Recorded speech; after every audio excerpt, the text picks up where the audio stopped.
Hello, everyone, and welcome to today's LinkedIn Live. My name is Sarah Barnes-Humphrey. I'm the founder and host of Let's Talk Supply Chain, the Blended Podcast, and the founder of the Blended Pledge. And I am so excited to be collaborating once again with OptiLogic. Now, they are great friends of the show. Don Hicks joined me on Let's Talk Supply Chain. That's episode 376 if you want to check that out. But we've also created a really great series of LinkedIn Lives together, and this will be our third for this year, and we have had some amazing feedback. So I can't wait to do it all again today because we're diving into how you can accelerate action with AI-powered data transformation. Decision intelligence is increasingly important in this highly competitive, often disrupted landscape. But achieving the high-quality data that needs to sit behind reliable, transparent decisions, that's the challenge. So I'm joined today by Vikram of OptiLogic and Andrea of Accenture, who will be telling me all about how we can start to overcome that challenge and make intelligent decisions that will help drive value. So welcome to both of you. Thank you so much for being here. So today we're going to be taking a closer look at some of the data strategies that could make a big impact on your decision making. From reusability and the big capacity multiplier to 3 key expansion paths and your talent retention advantage. We're going to be exploring how you can achieve decision-ready intelligence in your supply chains through AI-powered best practices. So grab a notepad and a pen or your computer or your phone because you're going to want to take some notes. And get ready because we're going to be answering your most pressing questions throughout the show. So put those in the comments. We also want to know where you're tuning in from. So tell us in the comments as well. We'll give you a shout out. We'll put it up on the screen. And if you're liking the conversation, you know we like a good fire emoji here at Let's Talk Supply Chain. So you can include some fire emojis in those comments as well. All right, now it's time to get to know our panelists or our guests for today. So Vikram, let's start with you. Can you introduce yourself, your background, and what you do at OptiLogic? Yes, absolutely. Hi, everyone. Sarah, it's great to be on the show. And Andrea, glad to meet you here and looking forward to the conversation. I'm Vik Srinivasan. I head up solution architecture and new products at OptiLogic. I've been with OptiLogic over a year and a half, and broadly in the supply chain design and decision making in about over a decade, working with companies across various verticals and industries. And really my focus is bringing products that can help them address their data challenges, leverage AI, and come up with very simplified user experiences to ask a whole bunch of what-if questions across your supply chain and get value out of it. So looking forward to the discussion. I'm looking forward to it too. Now I do have to ask you a question because I called you Vikram. You said Vik. Which one would you rather me call you today? Vik? Vik is good. Got it. Okay. Well, I'm so excited to have you here because we're going to talk about some big topics today. All right, Andrea, why don't you tell us who you are, what you do, and a little bit about your company? Hi, Sarah. Hello, everyone. Very excited to be here today, and thank you again for the opportunity to spend some quality time chatting about such a great topic. So I'm someone who has spent the past close to 25 years in supply chain consulting, but worked across heavy industries like chemicals, paper, metals, all the way into retail, consumer goods, and parcel and mail logistics. So pretty diversified experiences. Today, I'm at Accenture. I've been with Accenture for 18 years out of those 25. I'm the North America fulfillment strategy lead. And really, my role is to make sure that my team, my company has the right capabilities, the right skills, and the right partners like OptiLogic to really help our clients across industries rethink their network footprint, look at their DC capabilities inside the 4 walls and from a network perspective, looking at their flow path and inventory positioning, really look at their fulfillment strategy overall. And as you know, it's a very relevant topic these days with changing conditions, disruptions, and so on. So that's my role, and very excited to be part of this conversation because data analytics is just foundational to what we do daily. Yeah, I'm excited to have you here. Now, I love a good partnership and collaboration. Usually, if I'm in my home studio, I've got a sign that says collaboration is the future of business. And we're going to see that transpire throughout the conversation today. So Love a good collaboration. Glad we're here today. So today we're going to be talking about data. We're also going to be talking about AI and being able to make some good decisions. So, like as an industry, where are we right now? Because I feel that we're in a bit of a transition period, right? We've got a better grasp on where we want to go and what we might need to get us there. But that is in contrast with some of the legacy technology and working practices that are still embedded in many businesses, and I think might be holding us back. There's cost, ongoing disruption. So what's your take on all of this? Andrea, I'm going to start with you, and then we're going to go to Vic. Yeah, I think I like the way you sort of differentiate the technology and the practices, right? And that's kind of like what we feel, at least from my perspective. I'm a functional user of these technologies, right? I come in and my team use it and leverage it. So I think when I look at where we are today, I mean, we come from three very interesting waves of innovations that really impacted us. The first one is the cloud. Just bringing the data into the cloud. At this point, I will say that any clients that we work with have done that step of bringing data to the cloud with different level of maturity, but they build that data lake, and that really gave us the high computational power, so we can run bigger models, we can really solve for bigger problems, right? It enables cross-functional collaboration on the clouds. We're working together on the data, and we have better data governance. So cloud was definitely the transition time is a great check, and we love it. The second aspect is the open source language of modeling that is really becoming the standard language, and even legacy solutions have opened up more freely to those customization and the ability to go into the back and really build models and logic and heuristics and the way we make decision in a little bit more free way that adapts to every single industry and every single company. And then there is the last one, right? The one that we're all very excited right now, which is the whole acceleration of AI. We are seeing it compared to the other two. We're still in early stages. I think there's a lot of excitement and a lot of opportunities there, but we're already seeing it in the way that is accelerating data preparation, in the way that's changing our relationship with the machine, the technology. And then, as you said, now we got to adopt the practices. Like we feel like the technologies are moving faster than the practices. So that's the exciting part. The technology is definitely moving faster than the practices. I think it's moving faster than we can actually train our teams on as well. And I hope we're going to talk about that, because I think training comes into the conversation around asking better questions, right? Sort of that prompt engineering type thing. So I'll hold that off till later. But Vic, I want to hear what you have to say about where we are as an industry today. Yeah, absolutely. I think, the need for resiliency in supply chains, and supply chain always oftentimes becomes the epicenter of where all the change happens, and it's kind of moving physical goods globally. And so with all the change, I think we're seeing within the customers we're talking with that leaders are moving from just looking at these long-term, aspects of the supply chain, but really more emphasis and focus on the short-term and mid-term aspects of it. Because when things are changing so drastically, it's very difficult to plan years ahead.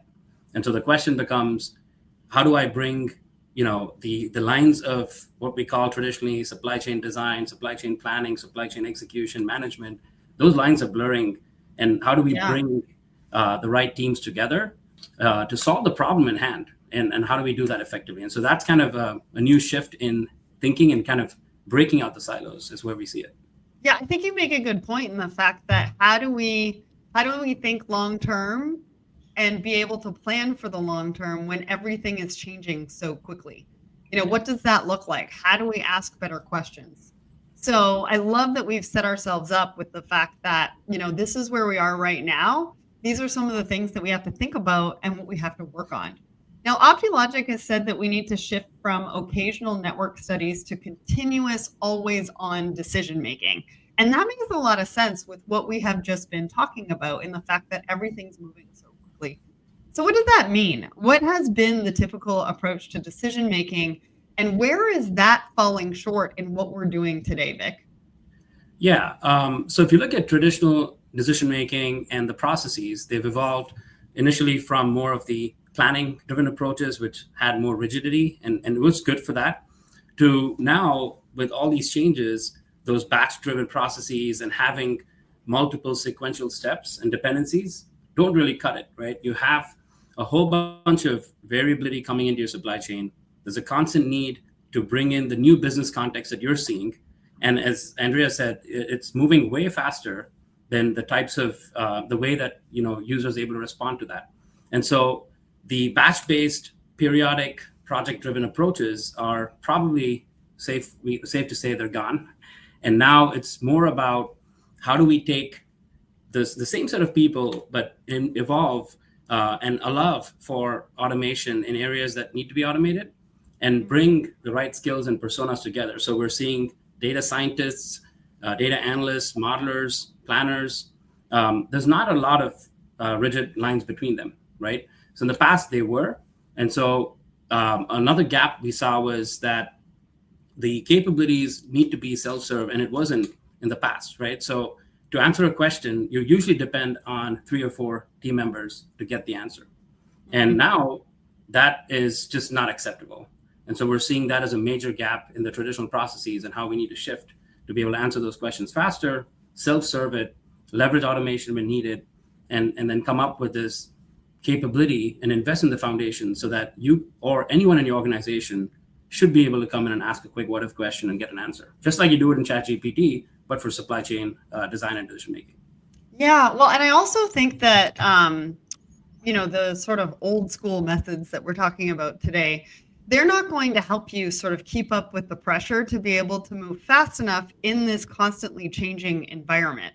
And so if you're sort of feeling right now weighed down by some of the processes and the way that you're doing things, that's your first indication that something needs to change, right? There's something within that concept, that context that you need to take a look at and potentially see how you can do differently, right, Vic? Yes, exactly.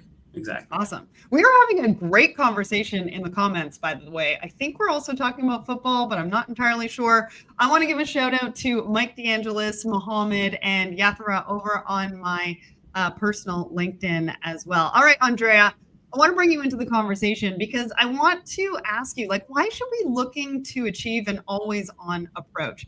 What's the potential impact? If I almost think about that always on, I already think about the pressure that supply chain teams and leaders are already on. And so, when I think about this always on approach, I almost think oof, are we going to be adding more pressure? So talk to me about this. Yeah, I think, in the past couple of years, I mean, the definition of digital twin has come so many times, and I think many try to actually build something around that actually real and concrete. And what we have seen in the past 2 years or so, we start seeing what the digital twin actually can be. And what I'm referring to is the concept of a simulation in the cloud, AI enhanced, a simulation of a company down minute by minute, order by order, SKU by SKU. So we're talking really a mirroring the policies of a company in the cloud and running it. And this is reality. We have been doing that now for 2 years and loading a terabyte of data, mirroring transactions. And that's the key enabler to me on an always-on approach. Sometimes this discussion, from my perspective as a consultant, starts as a project. Hey, I'm looking into rethinking my network footprint. And what is the best way to rethink a network footprint to actually run a virtual copy of my company on a different network footprint and really measure the 2 scenarios down by the single order, single units. And then the next question is, we build this digital twin and is up and running in the cloud. Why do we want to shut it down when we answer the first question? And typically that's exactly how these type of projects are evolving now. They start with one question, they answer that question, and at the end of our consulting project, we have 10 more questions. So there's a ramification around the dimension of time horizon. So are we talking execution? Are we talking tactical planning? Are we talking strategic planning? Different stakeholders start looking at this digital twin and says, I like it. I like this digital twin. I have some questions. And so that's the always on approach that we start seeing, and it's been great. It's been great. But the technology behind is key, right? Yeah, and so I think about my question around pressure, and you're talking about simulation and mirroring, and it's important for us to bring that into the fold because I think that takes the pressure off with the always on approach. Because when you're using tools like that, you can actually have them running in the background while you're going to do other things. And so no longer are we going from one thing to another, we can have things running simultaneously, which can give us the information that we need. But it was funny when you were saying that that people have additional questions. I'm going through this right now because I have a tech project that I'm working on. And I just realized yesterday I asked some questions and then they commented, and now I have a whole bunch of new questions that I have to ask. So it's great because it's this constant feedback loop, but we do have to realize that we constantly have to be in and part of that conversation to keep things moving forward. Yeah, exactly. I mean, I love that we always in our environment, we always establish in our statement of work a limit of scenario that we will run, and then we always look back and laugh about that number that we put in there, right? Because the number of scenarios, ideas that populate throughout an engagement and a project explode to the point that typically companies are understanding, I want this, I want to take it in-house. I don't need to pay consultants, right? I want to bring it in-house. I want to create a capability. I want to be always on with this digital twin. I want to learn how to use it. And this is real. We have seen great success stories. So this is no more a visionary theory. Yeah, and Jonathan has a question. I'm going to ask it now because it's around what we're talking about at the moment. How does always on work for a consultant who works on a project basis and may not be around post project? And for me, I think it's that you're implementing those tools that they can keep going with, right? Yeah, I mean, there's different angles, right? As I mentioned, we are sort of deviating from the concept of a one-time analysis. Here is your glossy PowerPoint. I think that model in our environment tend to become easily obsolete. So is right. So we are seeing the opportunity to deploy a always-on digital twin, and we are building a business around that, meaning that then there is obviously the maintenance of the digital twin where we can help, or there is the expansion of the digital twin to certain area. Maybe we were covering only from our DC to the customers. Now maybe we are going upstream to the port of entry or to suppliers. So there's that stream of work. And sometimes we actually run the digital twin on behalf of the client, right? So we are the center of excellence running and responding to those questions without having them to internalize that. But I think the sky's the limit of the creativity of how different stakeholders and different partners can work together. But there's also the model where a company might just simply decide to take everything in-house and grow their own capability. And I think that's a great answer because at the end of the day, it's about collaboration, and you're going to have partners doing different things. And then also things are changing all the time. So you're going to move in different directions as well. And you need to be resilient, but also flexible to be able to do that as well. I want to let you know, I don't know if you see that QR code in the top right-hand corner, but if you want to find out more about what we're talking about today, go ahead and click on that as well as we go through the conversation. Now, Andrea and Vic, what role does reusability play in making the always on approach happen? How do you achieve that reusability? Yeah, I think in my perspective, the digital twin is the foundational layer to become the way to reuse ideas and test it and keep working on the same model without having to rebuild everything from scratch. With that said, there is to me more a point around the best practices or how to make it usable, meaning that once I establish that digital twin, who owns it, who controls it, how am I creating those questions and prioritizing those questions and answering, because at the end of the day, there needs to be some governance around that. So that reusability is not just technology, but it's also governance and operating model. And then Vic, you probably see this also from an angle of data, right? How do we feed the data so that digital twin is reusable because it's always on top, right? It's always the best, latest data. Yep, no, exactly. And I think from a data side, right, if we fast forward the last 30 years in 30 seconds, we went from these really powerful, rigid data warehouses to this overcorrection of data lakes to now lake houses in the middle, which I think we all love lake houses, right? And so the idea of having these the likes of Snowflake and Databricks and companies using it has really helped folks take advantage of data, semantic layer to bring the business context and bring that into systems like ours, where we can now add more value through modeling, through simulations that Andrea talked about, and keep that always on. But the key is we are dealing with global companies, and every model, every scenario has some nuances to it, right?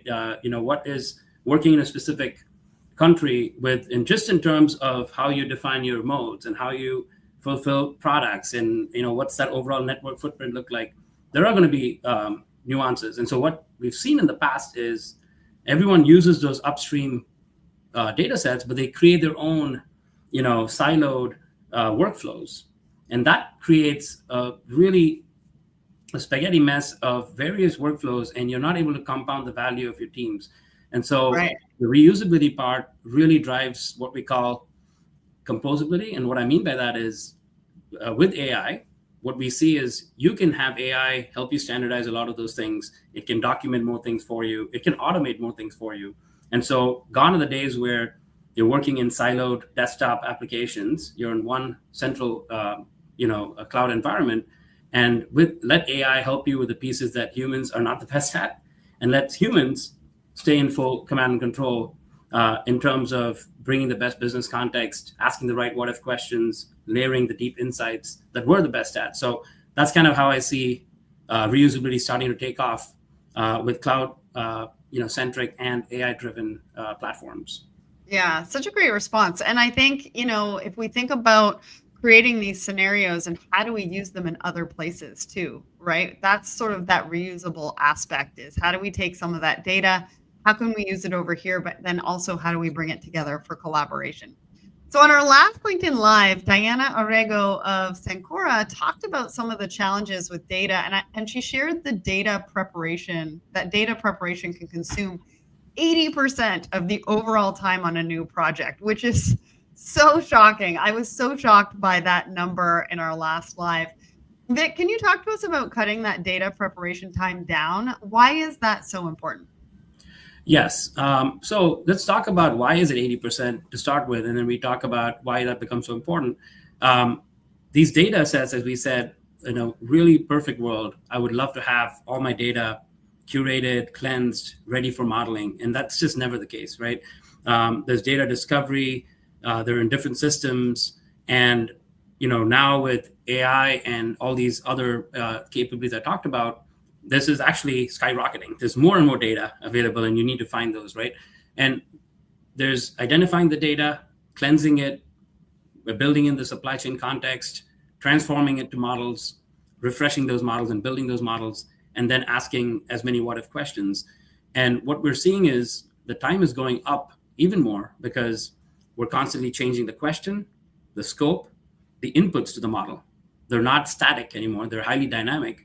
So you might have gotten a cost as of last week for a certain lane based on, say, ocean mode, and now that's changed. And how do you build in that capability so that you're not spending 80% of the time there, right? And there are ways that we can talk about on how we can address it. But if we don't, the problem is the executives in teams we're seeing need answers in the same day sometimes, or the next few days. And if we take about 6 weeks to go and do these things and then come to the answer, and then after that, the inputs and the assumptions have already shifted, now you're almost like playing catch up, and you're never going to catch up. And so that's kind of a big problem that would need to be addressed. Yeah, absolutely. Now I see some good questions coming in. We've got Jonathan, Arturo, and Tom. We will get to those in just a little bit. But Vic, I want to ask you, because we are talking about AI and automation today, how does that play a role in helping to reduce that time?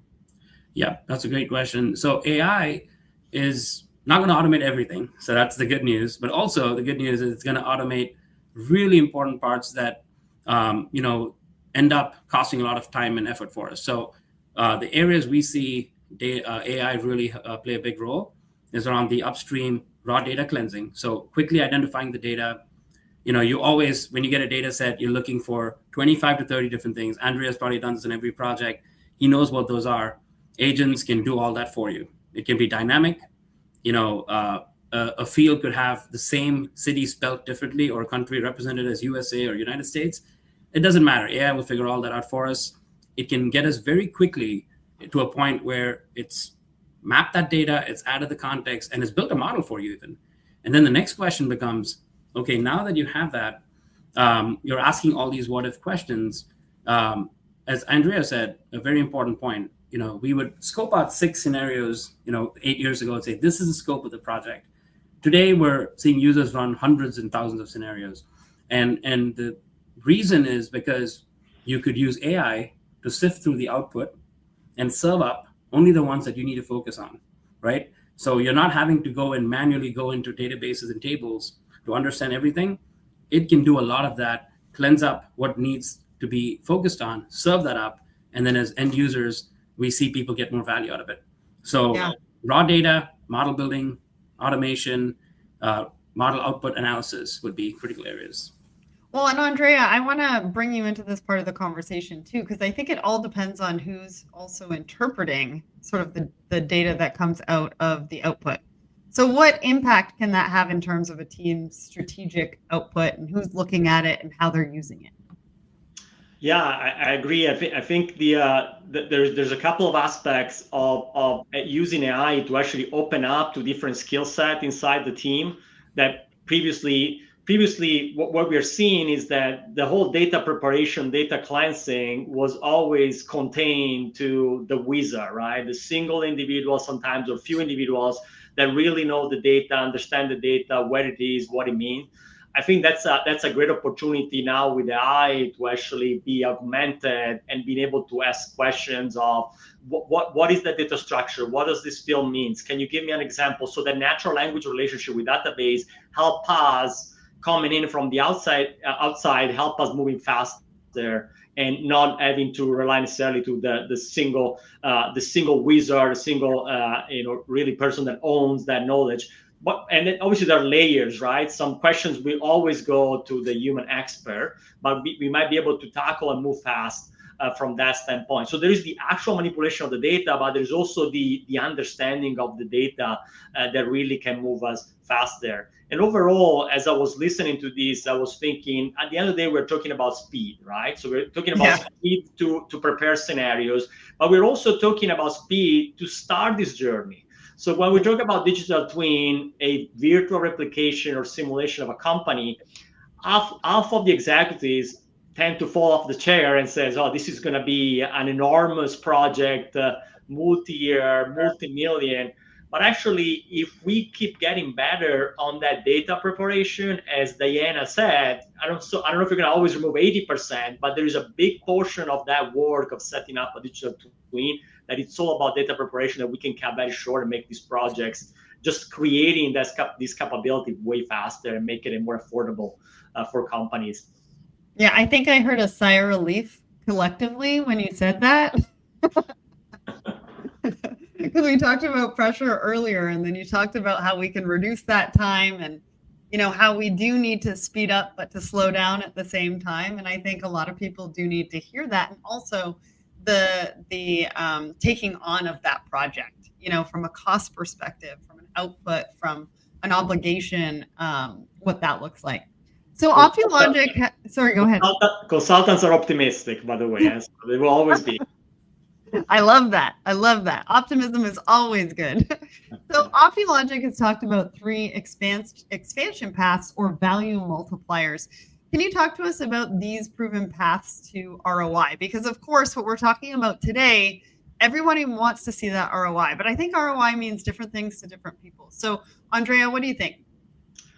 Yeah, so I would like to maybe use an example in the current context. So where we've been very busy in the past couple of months. So anybody in the US in web or retail or e-commerce have been very busy responding to the suspension of the de minimis exemption, right? So that has been really a dramatic change because many companies grew and structure their distribution chain with nodes not always in the US. So think about Mexico, think about Canada, and so on. So our experience is that we have been helping some of these players rethink their network, rethink their flow products. And we did that using this new technology, using a pure digital twin, SKU level, order level, virtual company, and putting the virtual company ahead of time compared to the real company, because we can move facility way faster in a virtual environment than we do in reality.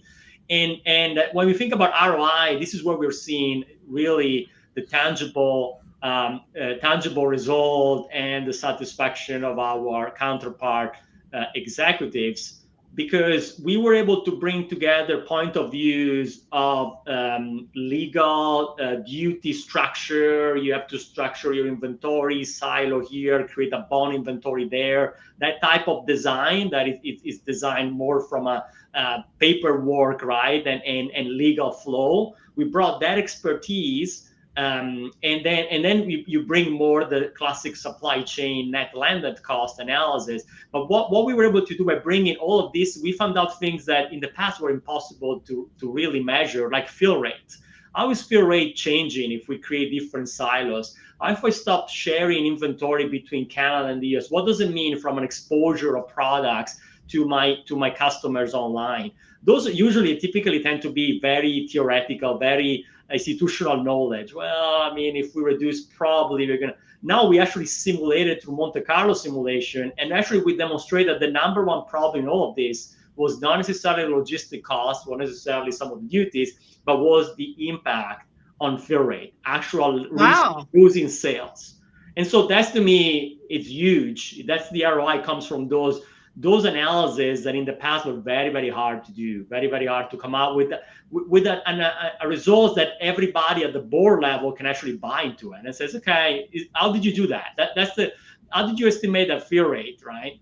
And when you start bringing this capability to the size of the simulation and the granularity, you start seeing people that are not in supply chain, maybe they're in finance, they're saying, okay, so you guys know how to do math, in supply chain, right? So you can do finance math, right? So that's really being very excited when I think about ROI, the latest example that comes to mind. That is so great. And I just wrote a comment down here, because what you were talking about is that ROI doesn't always come from where you think it will. Yeah, right? We talk about ROI meaning different things to different people. It could be bottom line, it could be time given back, et cetera, et cetera.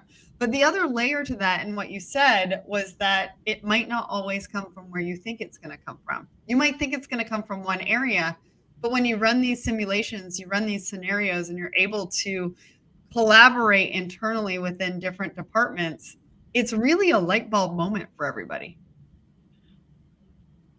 Yeah, I love it. I love it because, in fact, I think in retrospective, running a simulation of a company is not necessarily led with calculating one metric. Like in the past, we would start with the metric and says, what are the savings in transportation? Now, because we run a full companies, then we observe from the top and says, how did it go? This metric went up and this other went down. So we can look at the whole spectrum of metrics, not just one calculation in Excel of one metric, right? Yeah. And so what do you think are the first steps businesses should take to capture, that value on one or more of these paths? Because, it's all well and good that we're talking about the tools and what people need to do, but I think sometimes we get caught in that, how do I just take action? What are my first steps to doing that? Andrea? So I will go back to a phrase that we used a couple of years ago, really when we were, I will say 10 years ago, when we started with the whole digital supply chain, and really explosion of analytics as a brand, as a concept. And we come out with a phrase that says, go small on big data, right? So which is basically saying, if you're still skeptical, if you still need to really understand where to start, I will say there is value in running a simulation, build a digital twin, even for a small portion of your company. It can be a single product family, it can be a couple of facilities, it can be a portion of your network. Obviously, the bigger the scope is, there's a multiplier value, but there is still the ability to drive opportunities For example, we have been talking to a company that grew up out of 28 acquisitions. So there are 28 companies, and there is a desire to bring them all together from a distribution standpoint. Wow. You don't have to do that at once, right? Maybe you start thinking, well, let's build a digital twin of these 3 companies and bring them together. And so by starting small, there is the opportunity to also be self-funding, right? So the 3 companies will feed the next exercise of expand digital twin to the next 3. So that will be my suggestion. Obviously, if somebody has a blank check, I'm here, right? If you want to start big, go big. I love that. All right. We need to bring Vic back into the conversation. How does new technology open some of these paths up, Vic? Yeah, I think we hit on a couple of the ones earlier, and I'll add to that, right? We talked about the AI and the automation piece that significantly helps, and we're seeing our customers hungry for it, and it makes their lives easier. I did see a question in the chat: do modelers get a 4-day work week? That's a great thing to have, please right? answer that one. That was from Tom. I haven't put it up there because I thought it was a great one, because we're going to get to all the questions in about 10 minutes, but please do answer that one. Yeah, I mean, yeah, I think it's in alignment with, if technology, I think the types of the time spent would change, right? You might still, I can't guarantee a 4-day week, but I like it. I would vouch for modelers to have it. We're going to call you on that, Vic. We're all going to go to, our teams and be like, Vic said. Yes, absolutely. Because if we can have this always on, I think the time would shift more downstream versus like the data wrangling. It'll be more into insights, recommendations, taking action and getting value for your business, which is the fun part. And by doing that, if you can negotiate a 4-day week, I would say go for it.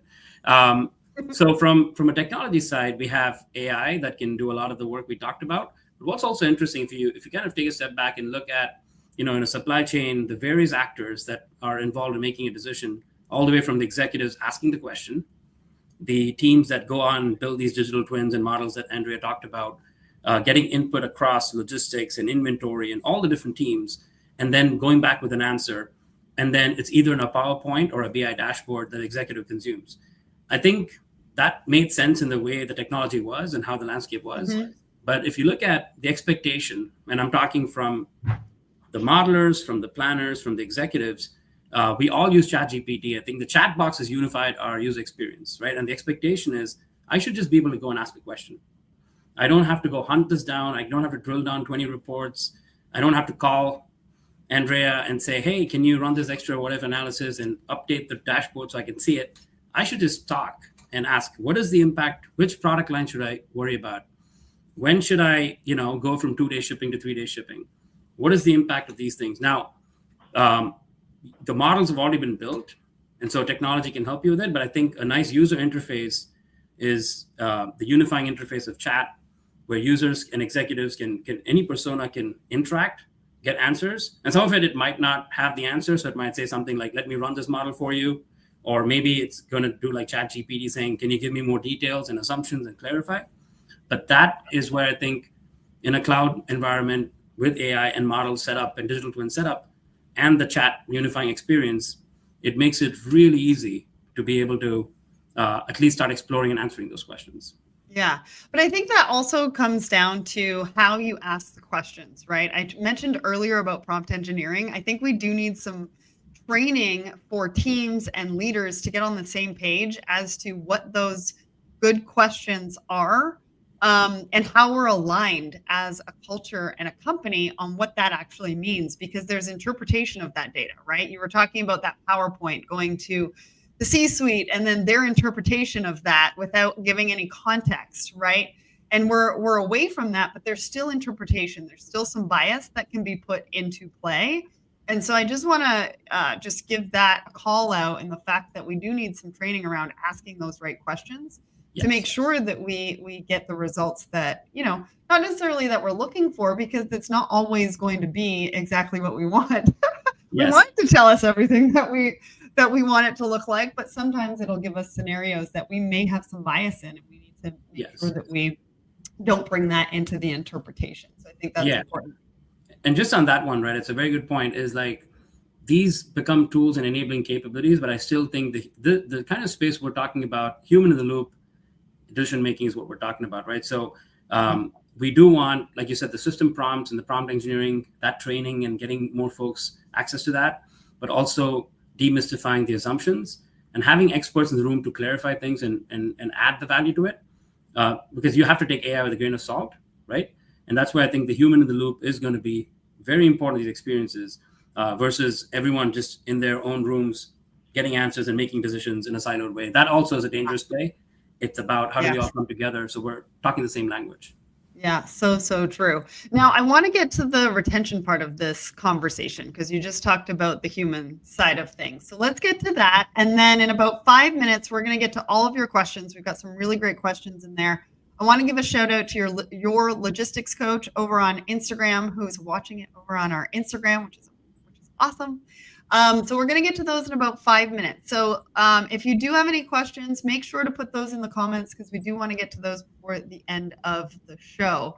So technology is obviously key to innovation and helping to move the industry forward, but so are people, right? And talent shortages are an issue right now, or whether we're talking about technology, frontline, et cetera, et cetera. So Vic, how can leaders leverage cutting edge tools as a strategy to attract and retain talent in a competitive market? Because I would assume that some of the tools and strategies that we're talking about today are going to be really positive and really exciting to those looking to work with companies who are taking that on. So Vic, let us know what you think. Yeah, absolutely. I think we, at OpLogic and maybe even Accenture with Andrea, we've all gone through that path very recently with AI, right? We had to have hackathons and create a culture of like everyone and being encouraged to build your own AI agent, to run, a different model with it. And it could be a simple task too. And I think it starts with the culture, right? So the culture of let's not get spooked by AI. Let's embrace it. Let's build things where you get access to it easily. Let's fund programs to do that. Let's make it fun. Let's make it a lot of fun. Like we ran a recent hackathon, and I was surprised to see 20 different projects with a mix of machine learning AI agents from folks who have not built or written code, but used technology that can help them and partnered with data scientists and coders, right? And so the idea of, I think, culture and fun is a critical aspect and kind of funding programs to get them to do that. But also, again, getting them closer to the actual business problem, because the more they see that the number of questions that they have to ask and answer for the business to just be competitive is skyrocketed, that the value of the work that your teams are doing and embracing it puts the company forward to be able to do that and be successful. So once they see that and they know their direct impact of their work, they're going to be leaning in and doing a lot of the things on automating things versus worrying about what will happen to my role. It's more about, hey, the company's winning. We're going to go figure out ways to help that initiative, and we're directly all contributing to it, and we're able to be competent in the ever-changing landscape.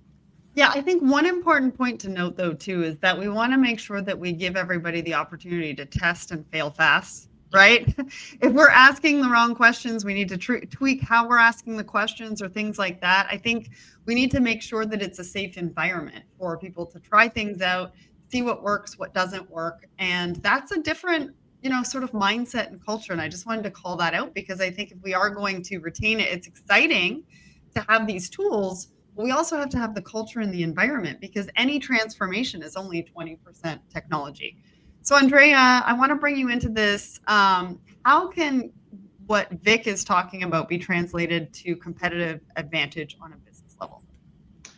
Yeah, I love the whole, going back to the human side of all of this, right? So to me, the competitive advantage will come to the players that have this great digital twins capability, but in reality, all these capabilities are leveraged and maintained and controlled by a strong team of people that are excited using it. And I think right now what we're seeing on my side is that junior resources, when they get exposed to this type of technology, they get very excited.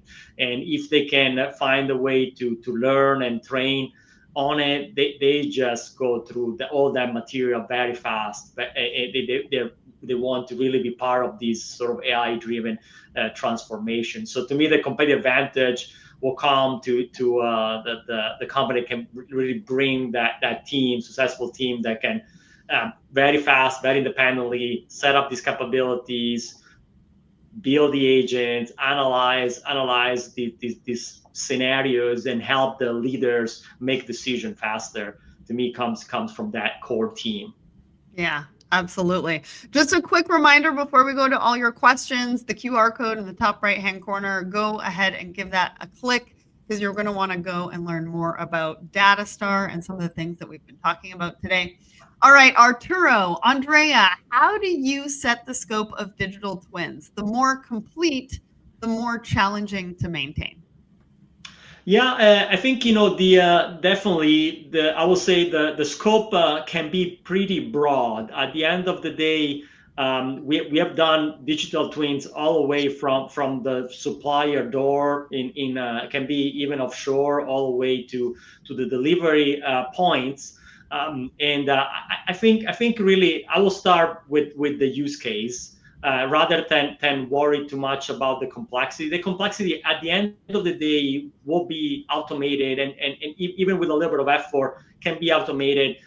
Preparing 1,000 orders, customer orders in a simulation is as difficult as preparing 25 million orders, and I can tell from experience, right? So once the engine, the rules are built, as you said earlier, let the cloud do its thing, while we are worried about something else, right?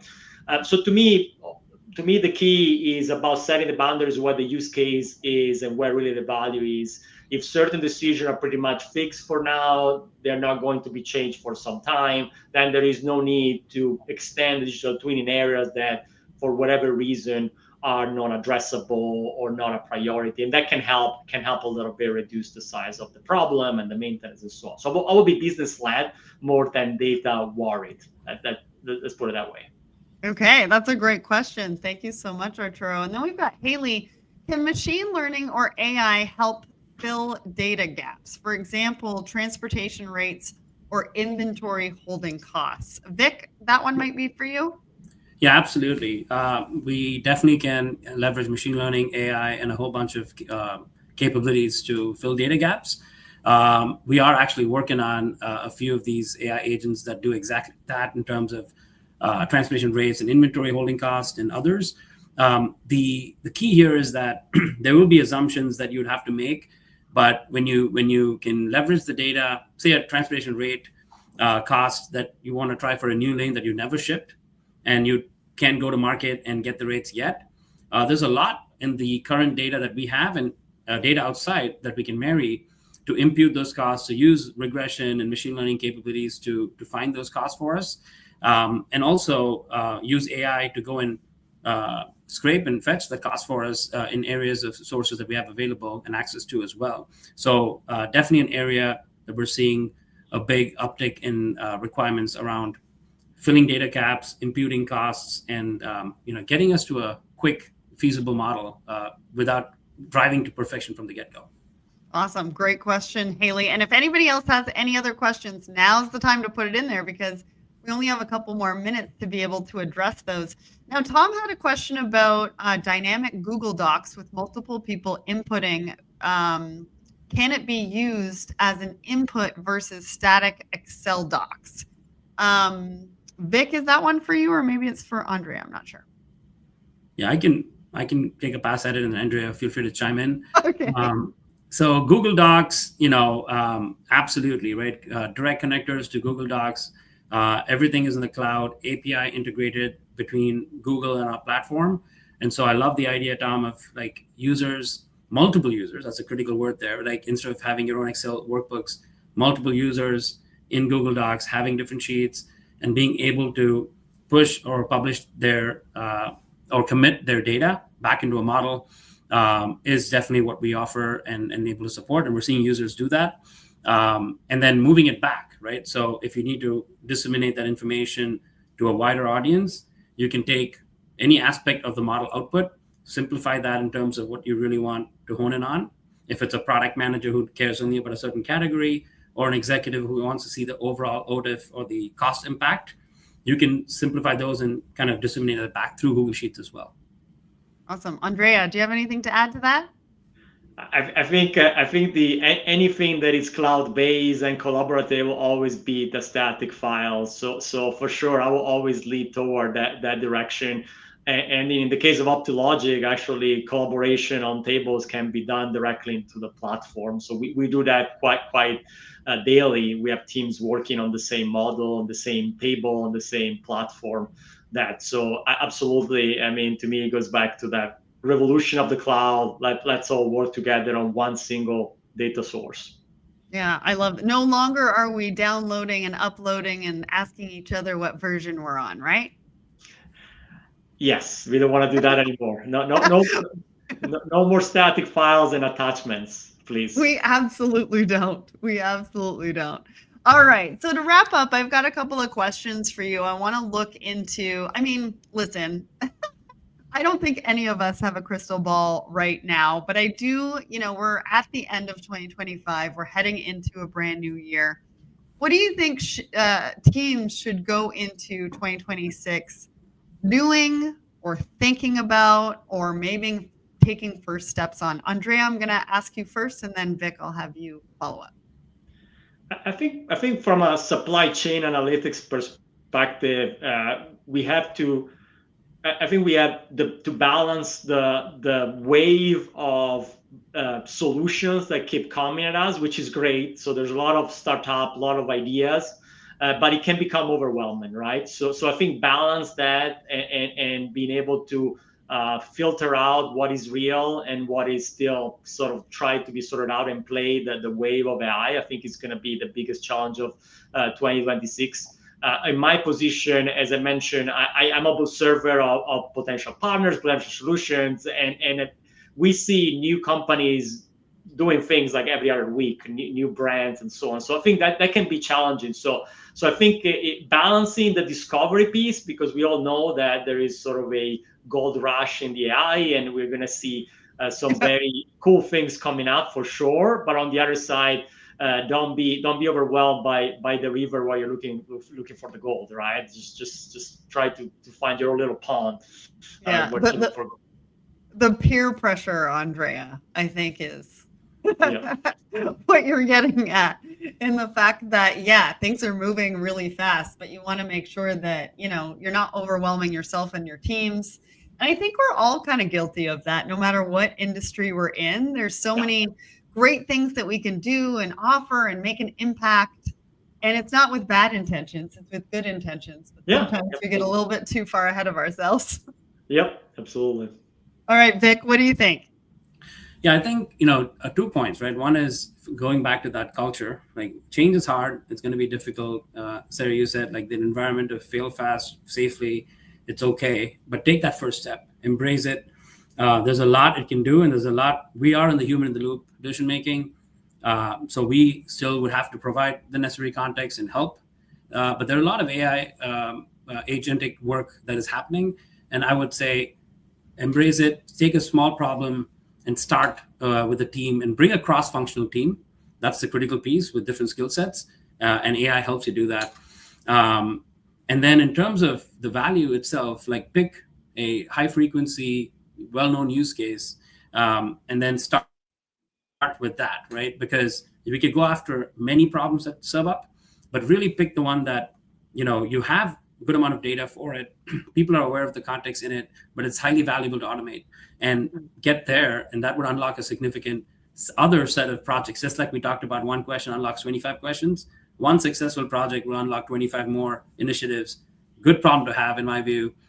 So let's go embrace that and have fun. That's my, I've always believed that innovation or change and all that, we're going to ride the wave, but we're going to have fun with it, so that, everyone, especially the younger generation, can, who are coming in with a lot of this technology skill set, can see how they can impact the business top line.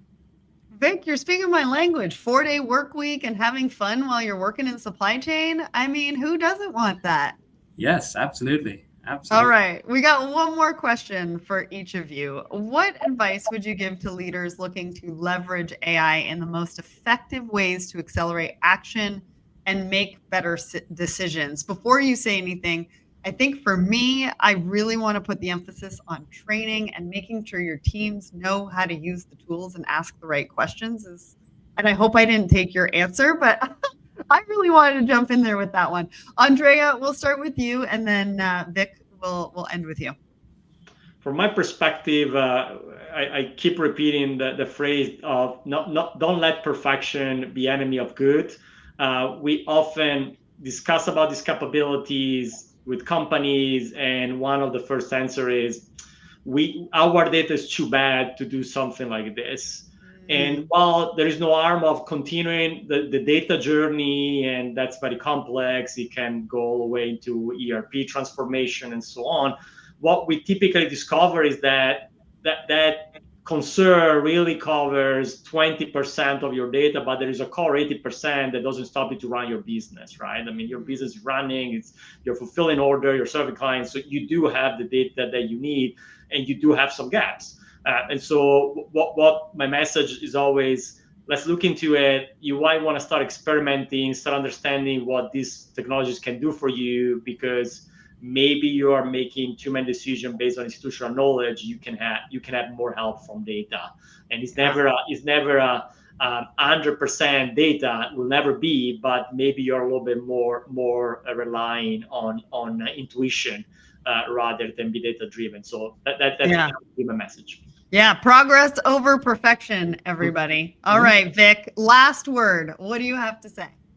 Yeah, I think, to your point about training in AI, I personally, if I have a question nowadays, I go and try to get a quick answer in a self-serve way, right? And I do talk to the experts who'd have much more deeper insights, but starting with being able to democratize that training and get more people comfortable with this sort of where we're at with the technology landscape. That's number one. Like, without that, it's going to be hard for folks to lean in, and then incentivizing them to understand, by doing that shift, what it would unlock. So whether it's a project that's ongoing, don't maybe put them on the most high deadline project where you can experiment and you probably want to do things that you've done in the past, but really come up with ways you can create that culture where you have initiatives and incentives where these folks can come in and start driving it. And technology-wise, I'd say 8 months ago, I would say like things were getting started. At this point, I'd say for supply chain use cases, things are getting solidified. We do have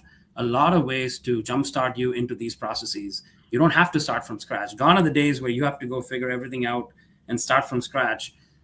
We can help you with a lot of that, jumpstart you through templates, get you to a peer group or a community who have done this and share some of those best practices and get you going from the get-go versus you having to figure everything out from scratch. That's great. Well, that's all the time we have for the discussion today. We had great engagement in the comments. I hope all of you have enjoyed it.